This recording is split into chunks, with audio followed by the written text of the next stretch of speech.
Or are they still supposed to be in high school? No, I think they... I don't know. Well, you don't know. You're only in season 2. Well, I mean, I've watched them all through, but like, no, there's only like, I think this is season 5. Oh, okay. But I think it does follow them aging up. So, the only thing I can't get over, ladies and gentlemen, is Steve's hair. If you've seen it, Steve. You understand.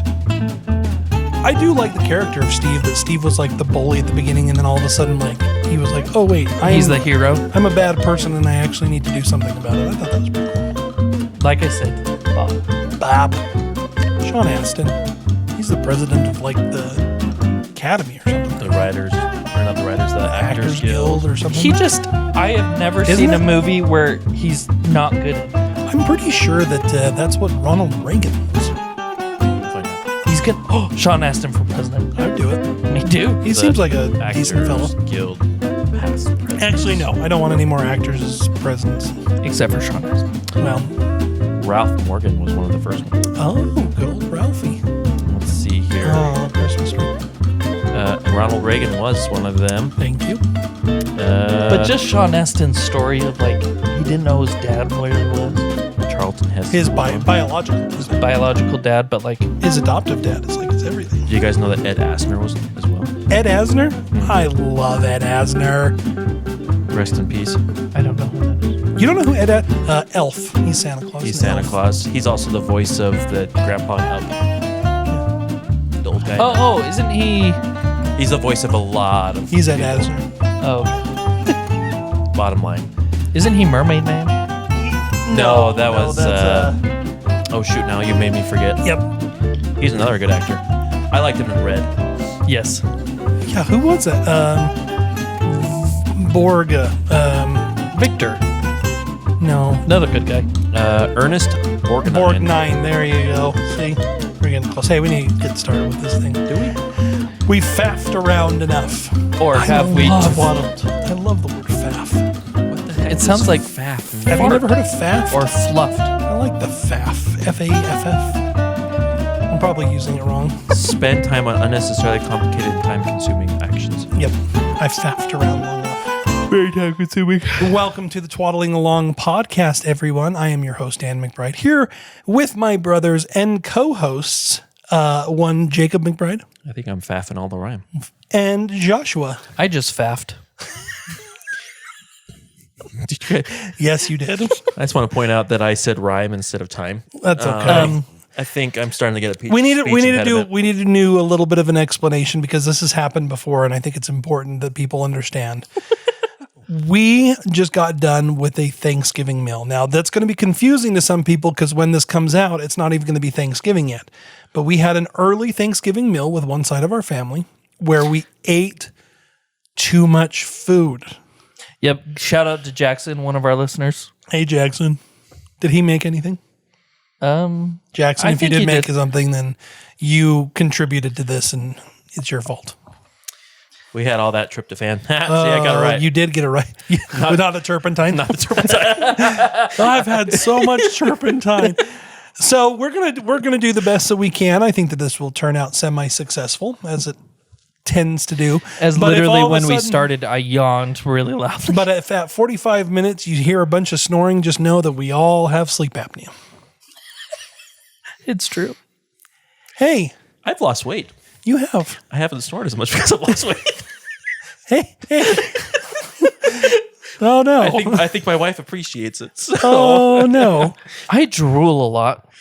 Oh, that's the worst feeling in the world is when you wake up When and you it's wake up and you're steak like- on the side of your face. You're like, what the freak? That is a sign of sleep apnea too. I know. I don't I want to got go. tested and I didn't have it, but I'm sure I've got it now. So anyways.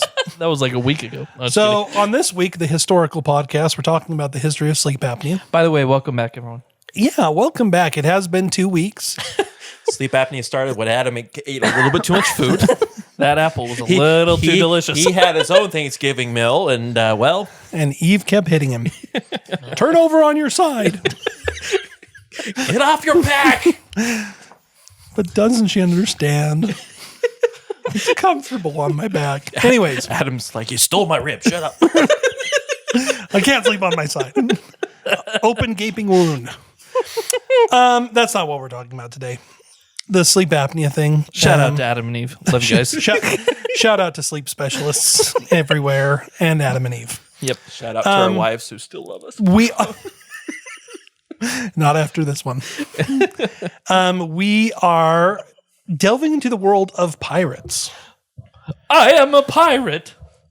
Horror. Now, we have to explain. We have a listener who has requested this. Yes. I talked to him on Sunday. Yes.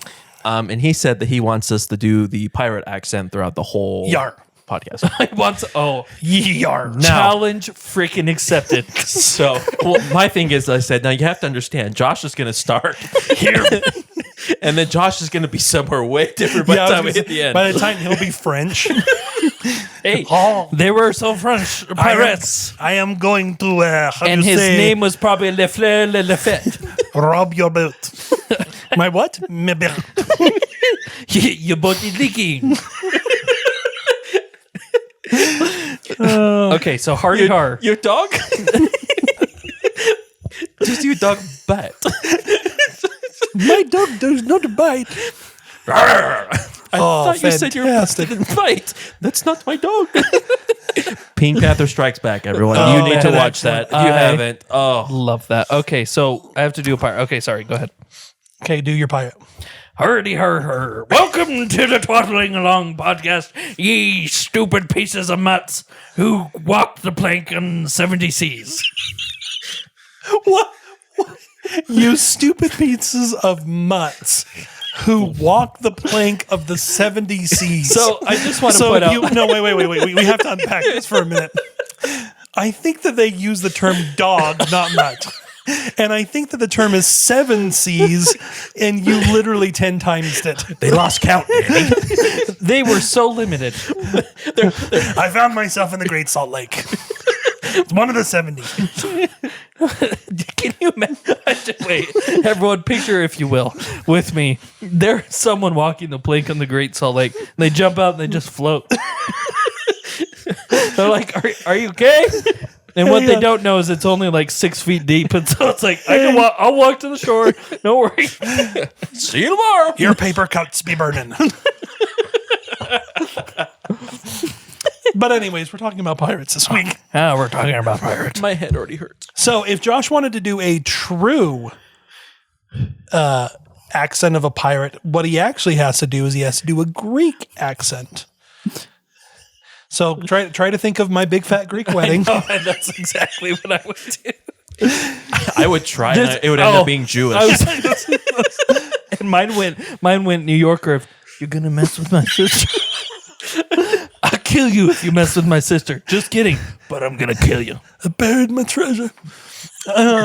So This is working out great. I like where this is going. So the reason that I say that is the etymology of pirate is actually one of the older words. It was found primordial Greek. So one of like the first Greeks that was written down. And all it really means is brigand, which I don't actually know what brigand means. Well, brigadier. Brigands. Brigands. They're like it's a like member. raider. Yeah, there you go. A member of a gang that ambushes and robs people. So it's just when you talked about pirates, that's what they were talking about. And the reason they have that word is that pirates were happening around ancient Greek and before. I see here it specifies that it's people in forests and mountains. Can you imagine being approached by A boat just comes off a hill. Oh my gosh! See ye the sea. You're on the We got lost. You're on the you're on a mountain. Alexa you're like, said take a I left. have a Bragan here. You're in the sea. Someone comes up and go brigand. You're like, those are only in forests and mountains. Well then, dag nabbit, I'm a pirate. I be a pirate now. I am a pirate. Now, part of the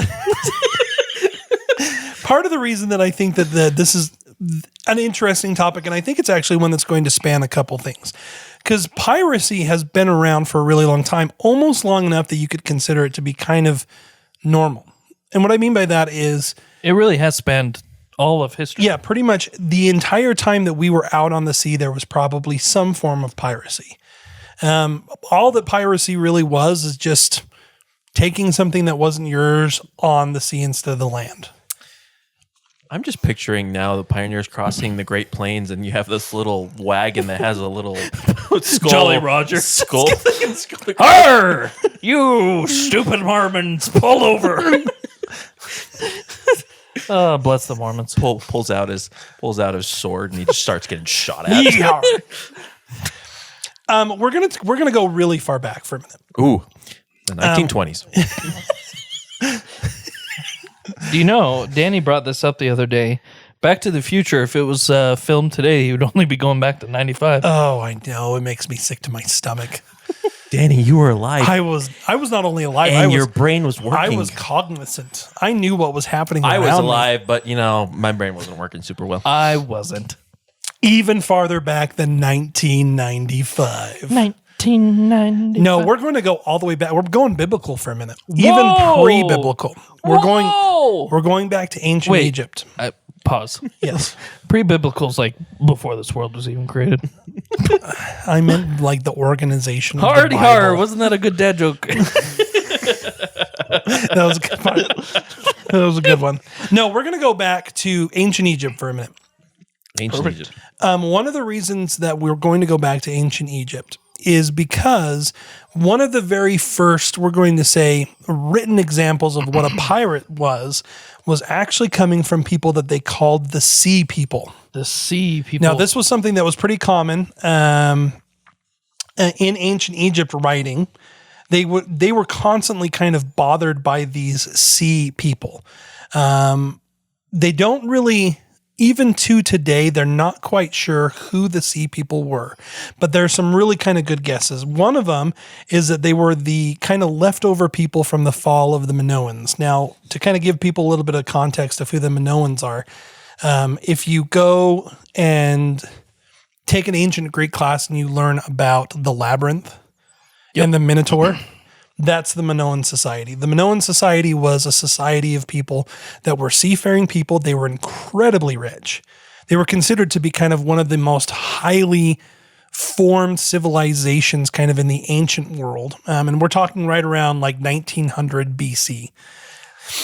Huge amounts of influence across the world, but they had kind of a few things that happened where the civilization eventually kind of crashed upon itself. Mm-hmm. And this crash upon itself caused a lot of these seafaring people to turn to piracy. They were wealthy fishermen. They had trade routes. They did a lot of different things like this, but they turned to piracy, and they kind of think that this is where these sea people of ancient Egypt were coming from. They were actually Greeks that just kind of kept attacking ancient Egypt. Now, here's where the Bible part comes in. So at the exact same time, there was reports of the Philistines that was coming out. Now, if anybody ever needs a little refresher on your Bible, Goliath of David and Goliath is considered a Philistine. Gath. He was Philistine. Yep. He was a Gath. Now, there is really, really good evidence that the Philistines were Greek. In at least some Minoan, maybe Mycenaean, whatever, but they had some kind of Greek influence. Yeah, they were not native to the land of Canaan. They were not native. And they were trying to take over everything. I mean, the Philistines actually originally tried to take over Egypt and did a heck of a job. When they moved back up to Canaan, it was because they had some failures in Egypt, and that's when they kind of, in the land of Levant, they kind of were attacking people. The Philistines kind of hung out in Gaza, so that was kind of their settlement. And when we get to the point where they're with David and Goliath, they're a pretty big powerhouse. Like, they're a regional power, which is why the whole story of David and Goliath in that historical perspective is actually kind of an amazing story, because it's not only a David and Goliath, as in David was a small guy, Goliath was a big guy, but it can also represent that the kingdom of Israel at the time was a small kingdom. Yeah. And to tiny. and to defeat the Philistines was a huge feat. Yep. Get it? Huge feet. Goliath. Well, Huge. if you think about 10 it, feet. Bigfoot. Come on. it would be if you think about like some of like the statues of the Greeks. They're big people. Yeah, they were probably incredibly well fed. They were probably just generally like huge people to the poor little Israelites. Oh, So, poor Israelites. poor Israelites. Now, do you guys want to hear something even crazier? Yes, you do. Okay. There is some belief that when Plato started talking about Atlantis, he was directly talking about the Mennonites. That's who he was actually kind of thing. There's a lot of really cool similarities that kind of go up against it. And there is some really strong belief among at least some of the anthropologists out there that Atlantis was just the fallen kingdom of the Minoans. Yep. And that means that the Philistines were Atlantis. remnants of Atlantis, which is crazy to me. Yeah. Just so everyone knows, since this is a history or the history portion of our podcast. You can say broadcast too. I did say, but the This is CBN. the labyrinth of the Minotaur was actually found. They did find remnants of not the Minotaur itself. No, obviously, but a labyrinth looking that was described by poets back in the day, and so that's why they kind of tie it back to. Wait a second, maybe the myths of Greek society, like Atlantis, like some of the other things, have historical backing. the other really kind of crazy thing about the Minoans is that they did have bull worship. Yep. Like one of their big things when you came of age, which at that time I think was like 15, you would have to jump over a bull. You'd have to jump You over would a have bull. to jump over a bull. That's scary. I wouldn't have made it past my 15th year then. And there's pictures of it. So, I mean, you can, There's pictures of it. there really is. Yeah. They found frescoes of people jumping over bulls. Oh, frescoes. Okay, I was Yeah. about to be like, how the freaking heck did they get pictures? Photography back in there. Hey, wait, I missed that shot. Do it Hold again. your cell phone up. No, there was frescoes of it. What up, brother? I am jumping over a bull. Now, a fresco Un fresco. is not a drink. It is not. That would be fresca. Okay. Have you guys had the black cherry fresca? Dude, I don't like black cherry. I haven't had black cherry for a while. Man, it's so good. When it comes to actually like fresca, it's really good. Oh, it was done rapidly in watercolor or wet plaster. Yeah. I didn't realize it was done quickly, but that explains some of their artwork. It also explains some of my artwork too. So let's talk about some more pirates of the ancient Greek area, and then we're going to start talking about just a couple other things. When you go back into ancient Greek, one of the big things that the pirates were associated with was another group called the Mycenaeans. Yes. Now, Mycenaeans also have a big old epic tale about them, and that would be the Iliad. Iliad, the story of Troy. Yep. So Agamemnon, Perseus. Odysseus, all of those people were actually Mycenaeans. And I don't know if you guys know this, they did find Troy. Yeah, isn't it in modern day Turkey? It is, yeah, modern day Turkey. But that kind of rating that we see for like the Troy epic is actually pretty common for piracy in general. Yeah. Most of the time when we think about piracy, I think a lot of people think like boat against boat. Like Yeah. you're attacking a boat, you're taking the things from the boat, you're sinking the boat, you're Barbossa, you're whatever. But actually most piracy was land-based. They would come in on a boat, unload, attack, grab everything they can, throw it back into the boat, and off they would go. Sounds more like the Viking type of thing. Why, Jacob, you just said something that I love. Viking thing. The Viking thing. The Viking thing. The Viking. Do you guys know what Viking is? Vikings are the people of the North. Sorry, I don't know why I list. North. they're the people of the North, guys. Come on. They were raiders and or pirates. Horror. The word Viking itself Means is just another name for pirate. Any of the Scandinavian seafaring pirates and traders who raided and settled in many parts of the northwestern Europe in the 8th and 11th centuries. Also, it turns out that the term Viking is actually the female version of it. Vikinger was the male version. But yeah, all of the Vikings were glorified pirates. That's all. That's literally what a Viking was. So here's what's really funny. We could get into when we talk about later centuries. The Vikings stormed France, created the oh my gosh. Wait for it. Normans. The Normans. The Normans took over the British Isles. And so Great Britain was just founded by pirates.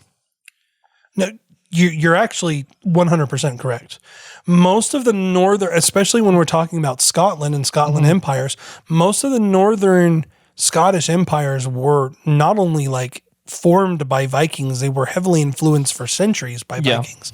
Or at least now that we know that Viking just means pirate, they were influenced by the Scandinavian thing. So Vikings would come in, do their piracy thing, then they would leave. Now, one of the big things about Vikings that people don't talk about a whole lot is the Vikings' almost rabid obsession with destroying monasteries.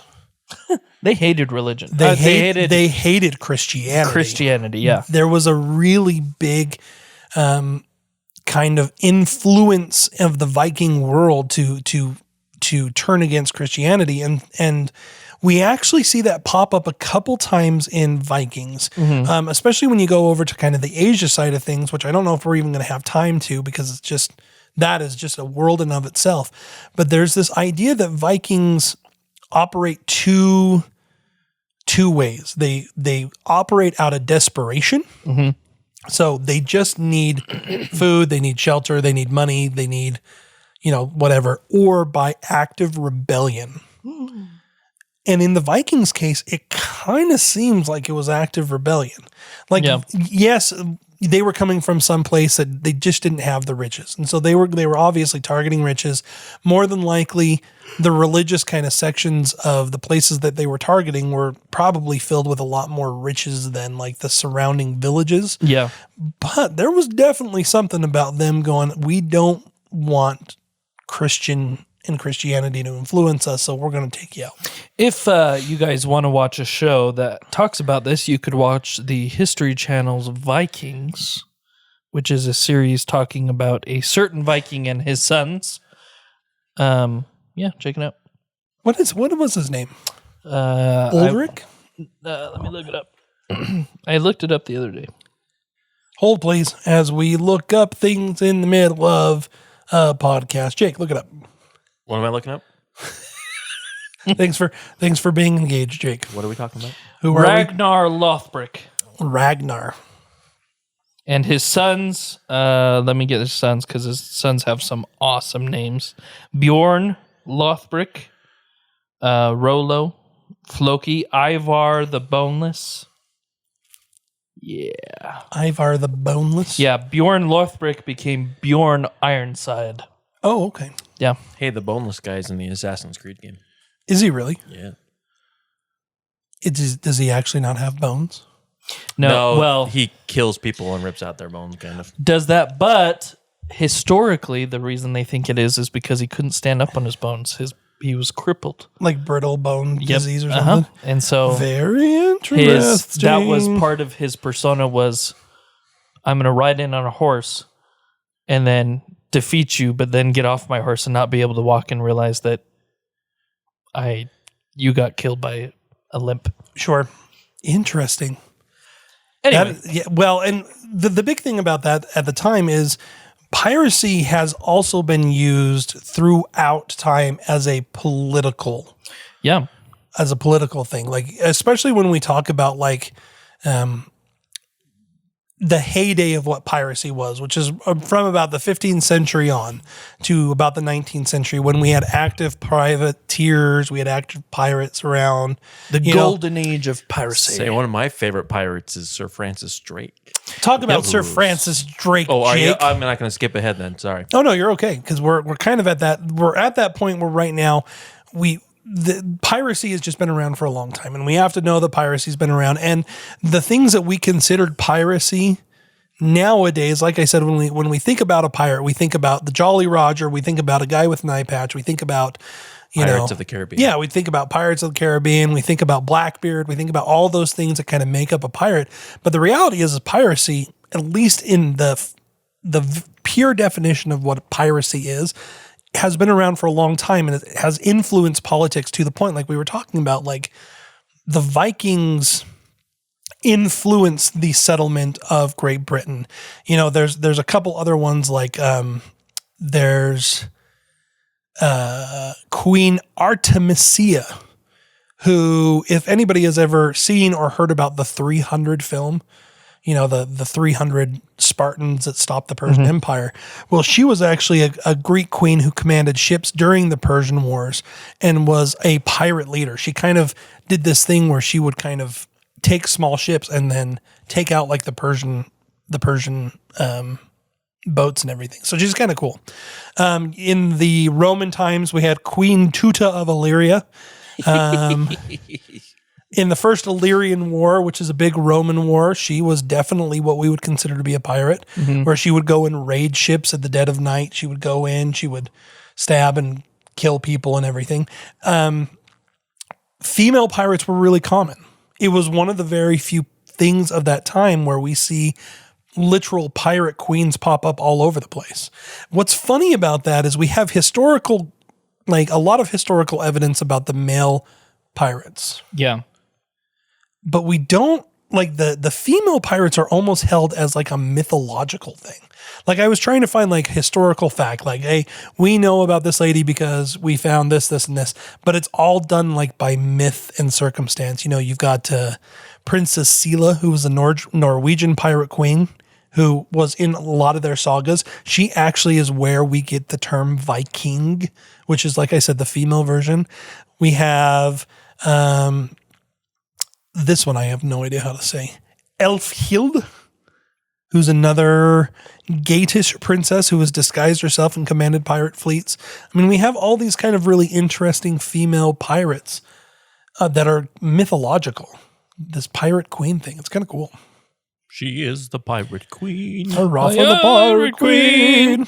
That was really what happened? Sorry, that was really good. You actually were in the play, Joshua. What the heck? I was a pirate by the name of Angus Schwartz, which translated in German is Black Angus. No, wait a minute. It's Angus Schwartz, huh? I had to say it like I was when I did play in the play, which was when I was about 13, 14, or actually I was 15 years old.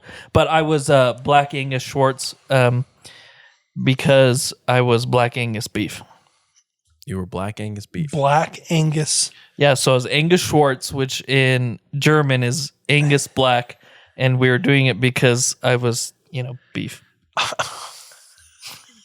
The great middle schoolers, the way they sometimes oh boy, that's just theater kids in general. Now, I just realized we haven't done any of our pirate accents for a moment. Okay, well, since we are in the golden age of piracy, I say for a moment, I thought you were not even clever.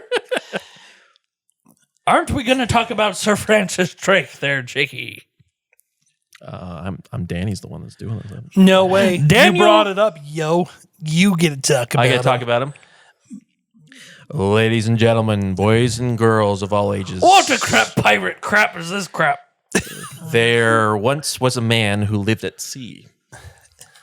And this man was named Sir Francis Drake. I like Sir Francis Drake. Now, Sir Francis Drake was actually, you can call him a pirate if you want, but he was also considered a privateer. Which, let's be honest, there is very little difference between a pirate and a privateer. It was a pirate. I say that's exactly it. It was a pirate that literally was told by the government to go do pirate things.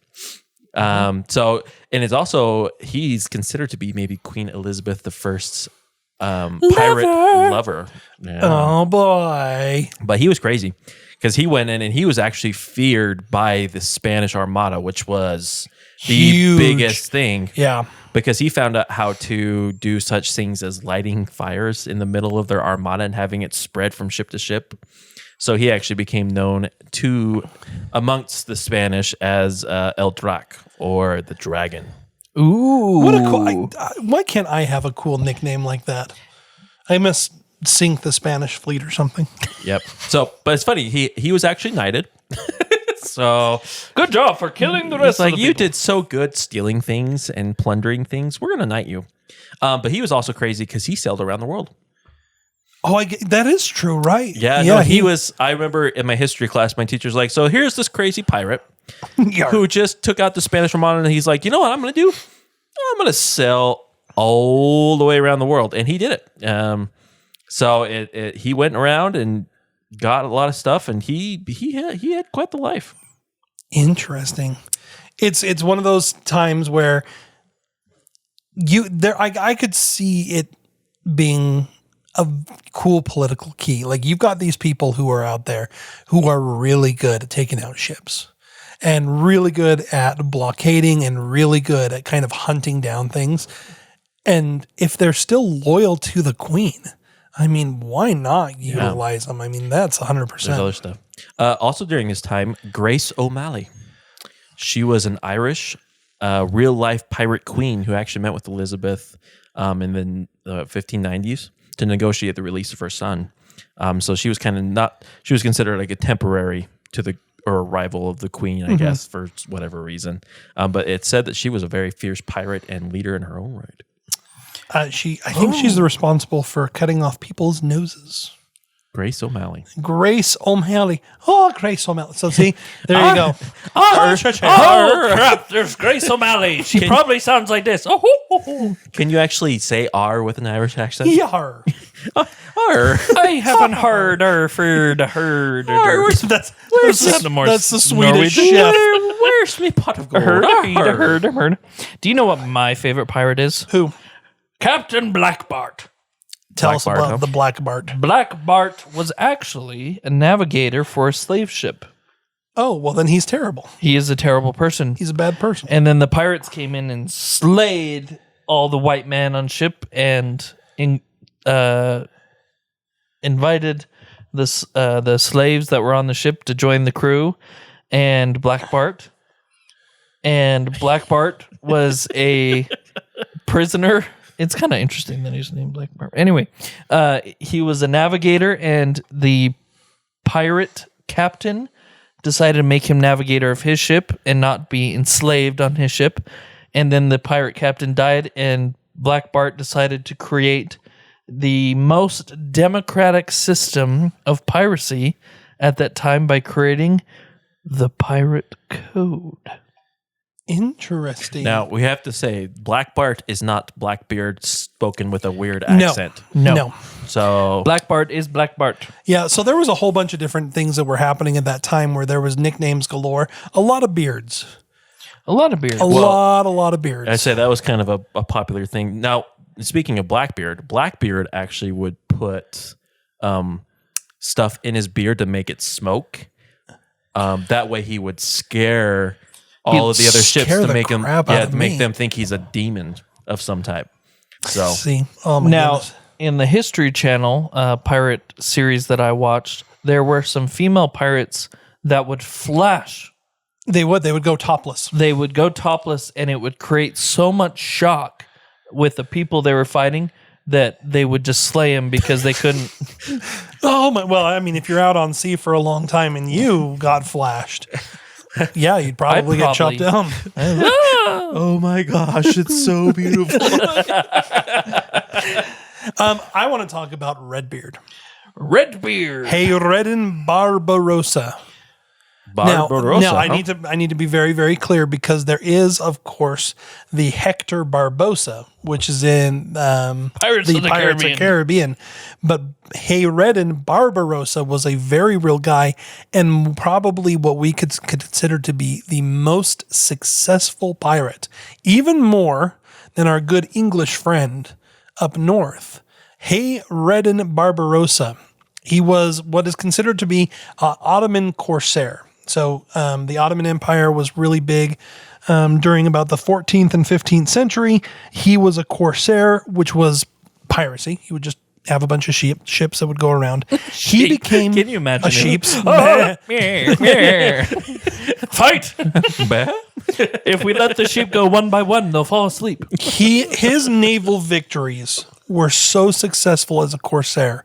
He was named the Ottoman Empire's Royal Admiral. Ooh. In other words, over every ship they had. And his continuing domination of like their naval power really brought the Ottoman Empire to its peak. He was a direct friend to Solomon the Great. Or Suleiman. I think it was Suleiman the Magnificent, actually. He was so successful. He had later in life, he was the ambassador to France. Okay. So he had an embassy in France. He conquered, Just pulls up and robs people in the wrong time. Yeah, good to see you guys. and it is kind of directly to him that we have Istanbul. So he retired in Constantinople in 1545, but because of his absolute destruction of the Mediterranean, the Ottoman Empire held such a great sway. That's when they kind of changed the name to Istanbul. Interesting. Wow. Here's another one that's one of my favorites. Our dear friend, Sir Henry Morgan. Captain Morgan. Captain Morgan, who was a crazy pirate and very, very good, but he was captured, sent to England to be hanged for his crimes, and King Charles II came forward and said, "Hey, this guy's pretty cool." And he's like, "How about you go be governor of Jamaica?" So he lived out the rest of his days as governor in Jamaica. And just to... I want to make some mistakes and suddenly be made the governor of some nice place. Well, so... He also made a lot of beer. He one of the big problems with Captain Morgan is when he was made the governor of Jamaica, Kind of made slavery happen. he was kind of the one that was pushing slavery pretty heavy. And that's part of the reason that he was actually sent to Jamaica. Yeah. He was, for all intents and purposes, kind of, for lack of a better word, a slave driver. He was very good at making people obey him through force. And there was rumblings in the English kind of in England's Jamaica of slavery uprising. He kind of shot it down. So Yeah, he was a pretty bad guy, but for Probably some not a reason, good guy. Charles II really liked him, thought he was a true gentleman. Oh. Hey, Yeah. we should talk about some of the pirate facts. pirate facts. One, the pirate accent. Arr, the pirate accent we've been using. Is fake. It is not actually historically accurate. It came That wasn't from... even close to me. What? Yar. It Yeah. came from... It came. Oh, you're pointing at me to say it. It came from Long John Silver, the 1950 Disney movie Treasure Island. Exactly. So Yar. the accent that we've been using the whole freaking time has been actually a Disney accent. It was even worse than that. It's just the West County accent from England, but like said in a funny way. That's funny. So, Because it was Robert Newton. He was the actor at the time of the Treasure Island, and he was from the West County in England. And so he just used his own like county accent, but exaggerated it. And ever since then, we are just we all believe the pirates talk like this. I can imagine. Here's Mr. Barbosa, not Barbosa, Barbarossa, coming into Turkey, and he's like, "Hardy, har, you slimy dogs." When in reality, he would have been like, I mean, no, really. for all Like, intents and purposes, a lot of these people he were was gentlemen. So he was they, Muslim, they yeah. were. And he was a well-educated, well-thought-of man. So like Barbarossa specifically, like the things that are written about him, he was as gentleman and high upper class as you can get, which is the same for Sir Francis Drake, who Sir Francis Drake was a English gentleman. Yeah. It's like going in, whoa. I think tea it's, and crumpets, hold on, etc. everyone, wait for the cannons. We need to have tea time. Everyone goes, has tea time for 5 minutes. All right, shoot the blethering brains out of the skulls. Well, it's interesting because I mean, most of these pirates, their pirate ships were not just like one group of individuals. No, they were have multiple a ships. plethora. Oh yeah. There is one captain had 400 ships in his fleet. Yep. Can you imagine that? Oh, yeah. And it's not just people from the same nationality either. They were very much into the idea of, multiracial and other things. Yeah, So 100%. So you had a melting pot of languages and accents and everything going on their ship. So the pirate accent, I'm sorry, everyone, for breaking the news. Pirates did not talk with a har or a here. But more like this. Hello, Edward Teach. Your beard is burning. Another thing, pirates obviously did not bury treasure. No. No. There is only one single recorded case of a pirate burying treasure, and that's Captain William Kidd, who buried a cache on an island in an attempt to secure his release on capture. So he knew he was going to be captured, and he said, okay, I'm going to bury my stuff on this island so that when I do get captured, as a way to ransom myself, I can say, oh, there's stuff over here. And the people immediately went and got it, and after they executed him. So it didn't really work. No. Now, I don't know if you had planned to talk about this, but we need to talk about the pirate countries that were established throughout the world. There was multiple small pirate countries, yeah. So, for example, the first North American country established, not just a colony, but an established country, was the Republic of Pirates. That was out, it was in the Bahamas. In Nassau. Yep, and was actually Or Nassau, I can't a remember. country appointed by the royal governor Woodes Rogers. Oh wait, Woodes am I Rogers. looking at that right? No, you were, yeah. Benjamin Horningold, Woodes Rogers, and Edward Teach Blackbeard. Yep. So they created their own country. Another place that was that is actually very famous for being a pirate country, and actually was very forward thinking and had a very good democratic system, was Madagascar. Yep. Madagascar used to be a pirate country run by pirates that they could flee to and be okay. And that brings up the pirate code. The pirate code. Now, what's really interesting about the pirate code the pirate code. Yarr. I have a cold. My nose be a running. This is also what we call it scurvy. Oh crap! I haven't had my vegetables. No, the pirate code was the establishment of the pirate code specifically in the pirate country. It was not to make it sound crazy, but it was more closely akin to our our republic and our the Constitution than anything else. So what you're saying is we're a bunch of pirates. Well, The Americans actually kind of, yeah. We our Navy there for a while was quite literally a bunch of pirates. You mean we came up on the land and ransacked the poor natives here, and then Yeah, they called them the Bartholomew Robert Articles. I'm just going to read a couple of these because the pirate code is really fascinating to me. Every man has a vote in the affairs of moment, has equal title to the fresh provisions or strong liquors at any time seized, and may use them as their pleasure. What that meant is when the pirates came and captured a boat, it wasn't, oh, the captain is going to hoard all this. No, it was given out to the crew, and the crew could do with it as they would, and it was protected. Every man to be called fairly in turn by list on board of prizes. So they actually had a whole sheet of paper that they would have on every... what a paper, Dean? A whole sheet. Sheet. SHEET, everyone. A sheet of paper. And they signed a contract where they said they wouldn't defraud their fellow pirates. They could not play games of cards or dice for money. No gambling.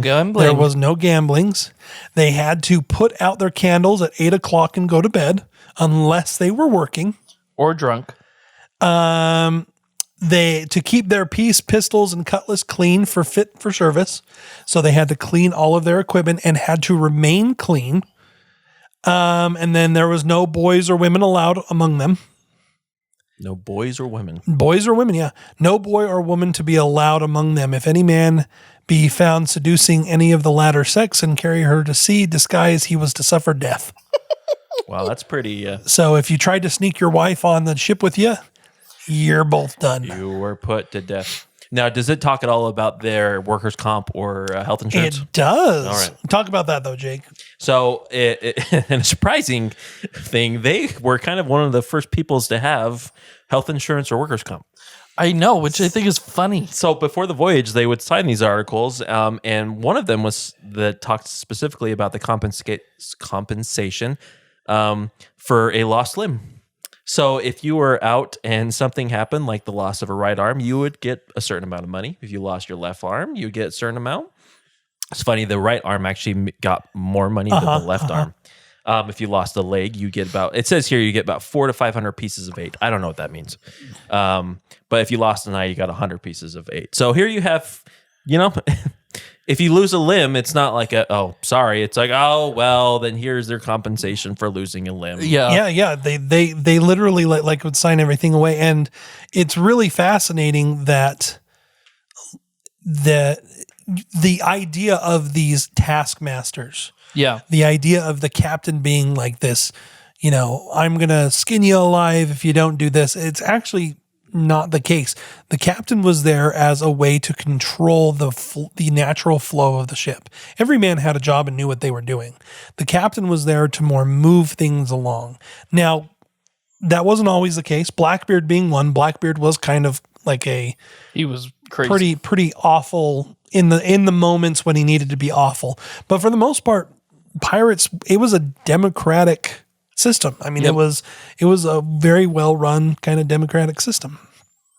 The other code that I really like that I think sheds some light on pirates and kind of it changes my perspective on pirates is the very last one. The 11th code was the musicians to have rest on the Sabbath day, but the other 6 days and nights, none without special favor. So they were religious folk. They were specifically in John Phillips, who was the captain of Revenge. And he was considered to be kind of the quintessential pirate. So the Revenge and John Phillips are a lot of times where we get in the idea of what a pirate was.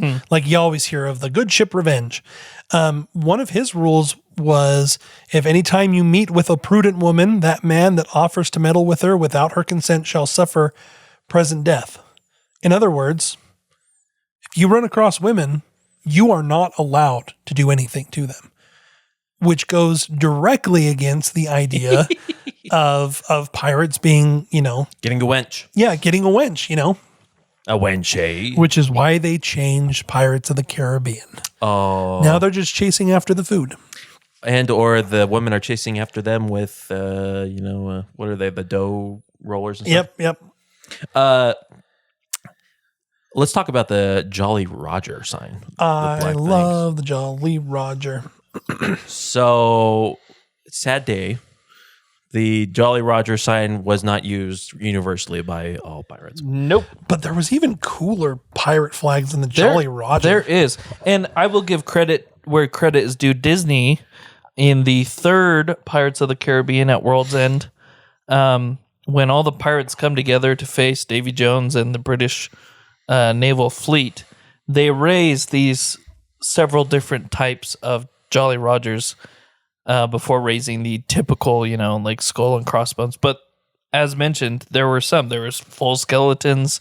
They had different colors, everything. They were not only as a warning that they were pirates, but sometimes they had very specific warnings for the people that were hunting them. Sure. So like Blackbeard, it was a skeleton holding a spear, stabbing a bleeding heart, while toasting a bit of wine.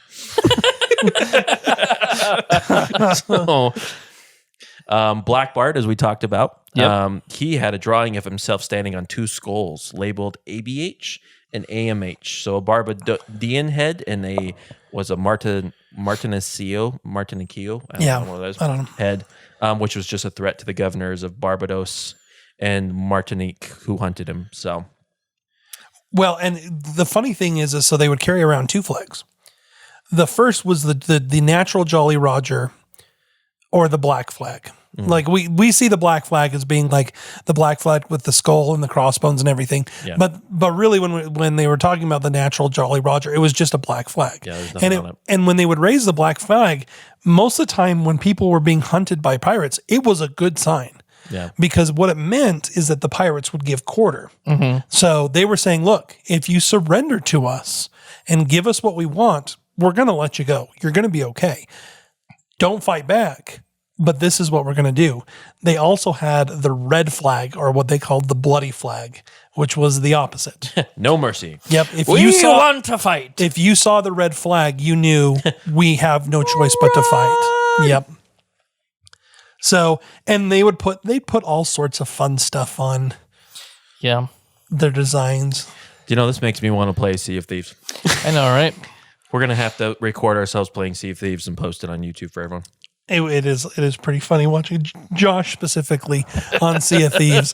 We don't give him a lot of command of the ships a lot of times. Because, There's a good reason. Because he rams into stuff. Oh, my favorite thing is the one time we had people come over and asked if they could board and be our team. And Josh is like, yeah, of course you can do that. And then I shot them in the head with a pistol. yeah, he came up the stairs and Josh pulled it. Well, you pulled out the shotgun. Yeah, I did. The blunderbuss or whatever it Well, was I called. had to make sure they were gone. Yeah, and they were. So Josh was one of those red flagged folk. Yep, there was no mercy. So if you ever want to I love Wikipedia in this regard with the design of what the Jolly Rogers actually look like, because there's a lot of really kind of cool ones, and especially when you get to like the red flags, the bloody flags.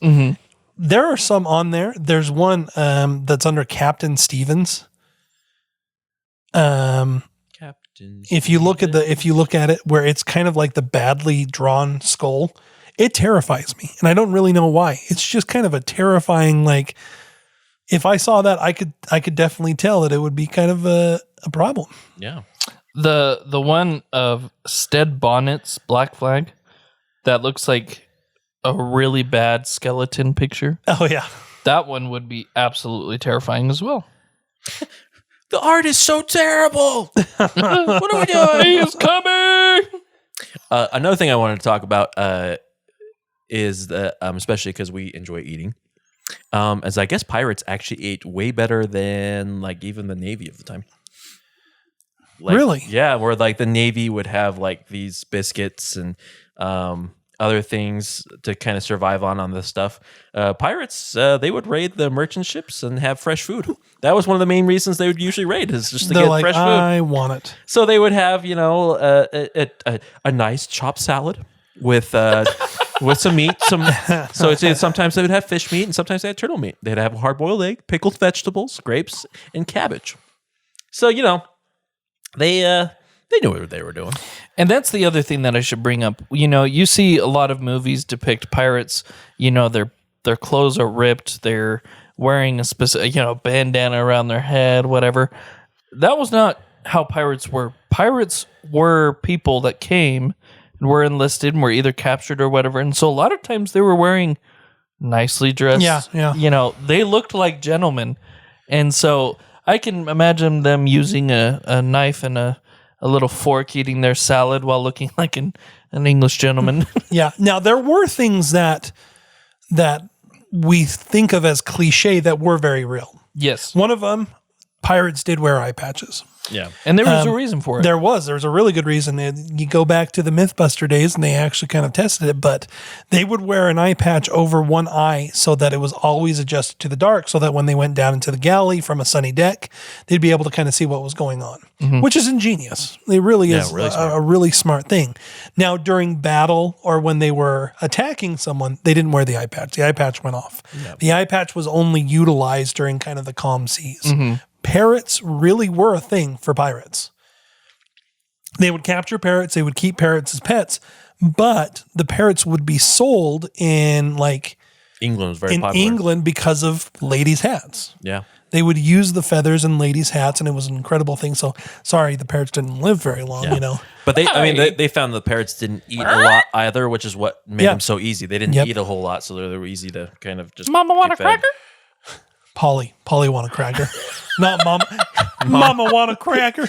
That was one seductive pair. That's what that was. Excuse you. Molly want a cracker? And earrings. Earrings. They did wear earrings. Now they wore earrings for a really good reason. So if they died, the earring would cover the cost of their funeral. Yep. They were usually melted gold that they had plundered. Yep. Which I think is genius. I think we should adopt that rule. Well, I mean, genius, but also one of those ones where it's like, well, if these earrings are going to be used when you're dead. Yeah. So, Yeah. But there's another reason too. They theorized that they also had wads of wax on them. And so when they were going to fire cannons and stuff, they could then quickly take the wads of wax from their earrings, put it in their ears to help them. That's their ears. genius. So, Which, I mean, if you think about it, the acoustics in a boat or a ship would be deaf. You would be deaf. Oh, yeah. That's impressive. Yeah, that's crazy. No walking the plank. No walking the plank. There is no walking the plank when it comes to pirates. Sorry. That actually was made popular by Peter Pan. Is that really what it was? Yeah. I always kind of wondered where that came from, but that makes a lot of sense. Walk the plank. See, Captain Hook's still one of my favorite villains. Just the A kid that never wanted to grow up but did. And therefore and he why he always talks and wanted to kill everybody.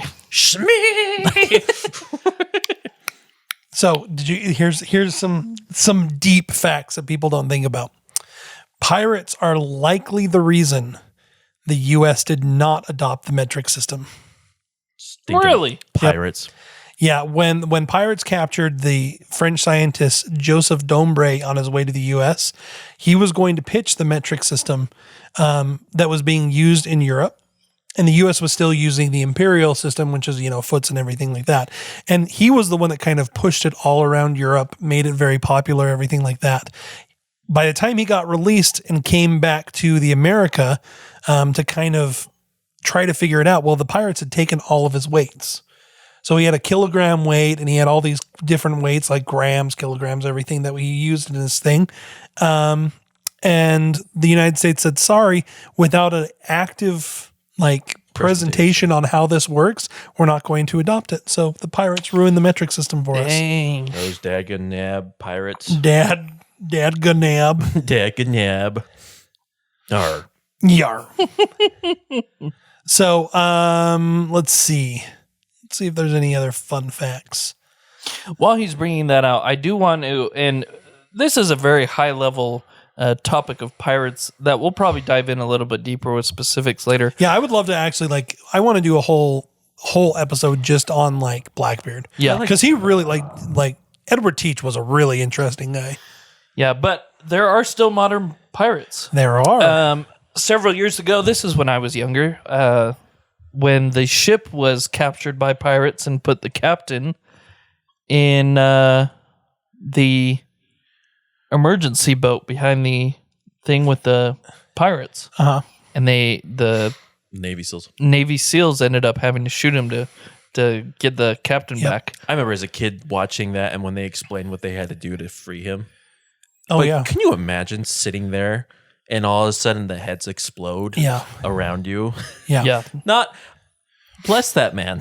So Well, the hard part is, especially with that story, though, is when you go back in time and you read the historical reason why piracy is a thing. Uh-huh. The reason piracy is a thing because something failed in civilization. Yeah. It was a failure of, sometimes it was a failure of mercantile, things were happening where you couldn't trade. It was a failure of fishing. A lot of times fishermen would turn to piracy when the fish kind of ran out. Yeah. And it's kind of still the case with the Somalian pirates. Yeah. I mean, Somalia has a failure right now because of some of the big commercial things that are happening around them. Mm-hmm. And the poor people are just trying to survive. And so they've already got these fishing vessels. So they're going to go and try to attack these large merchant ships. It's literally piracy 101. So And not to be political, but there's things happening in South America now that the U.S. are getting involved in. That's the same thing. These people are now becoming pirates, smugglers, and drugs and different stuff from different parts of the world to South America. And they're being blown up because they're pirates. Yeah. Hardy har. Yeah, hardy har indeed. Hardy har indeed.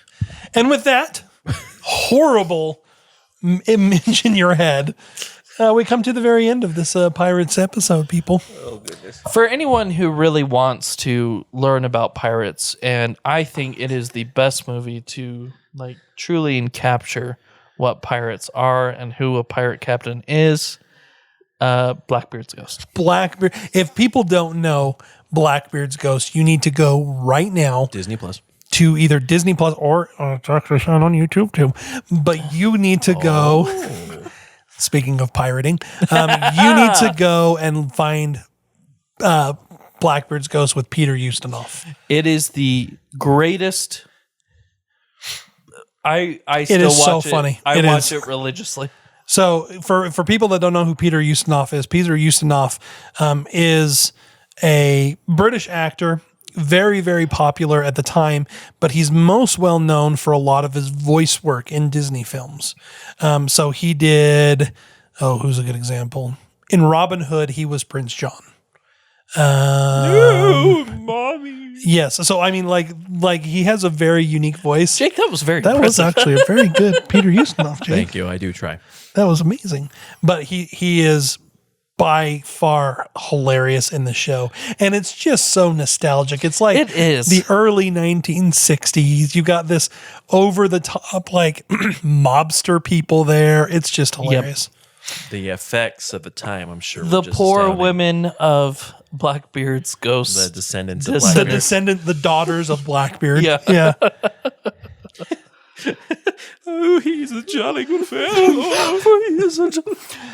I know. My dear wenches. So go right now and find Blackbeard's Ghost and watch it because it's really hilarious.